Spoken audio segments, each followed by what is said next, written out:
the number one thing we find it at Pursuit. I find it in Jesus in Jiu-Jitsu when I talk to people. I find it in other men's ministry groups, the Bible studies we do with the ministry, that men are, they like do not have anyone that they can talk to. And so when you're like in that season of my life, I was struggling badly, and I didn't feel like I could talk to the church people that I knew because I felt like my sin was going to be exposed to them. I felt shame.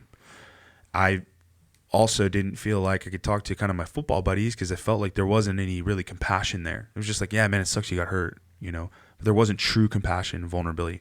But if I had the wisdom that I have now, I would seek out a person like that, you know, pastor that helped me get back on the path and pour my heart out to him about the things I was struggling with, about my fears of or feelings of inadequacy or not being able to perform, or all the things I was just trying to numb during a season of my life. I would have confessed those to a person that can actually help direct me back toward the Lord.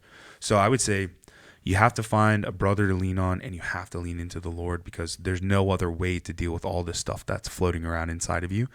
Alcohol is not the way, you know, sleeping around is not the way, drugs are not the way.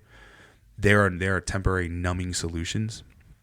Pouring yourself into some weird thing and making that your entire identity, that's not the solution either. Pivoting from one obsession to another is not. The only way is to actually deal with all of that heartache that's floating around, and then being vulnerable with someone else and having them pour into you. They have to be a godly person, because stoicism will only take you so far, you know. Andrew Tate's not going to save your life, but Jesus Christ will. So leaning into the Lord and having a person that knows the word of God, like be able to, like being receptive to it and being vulnerable.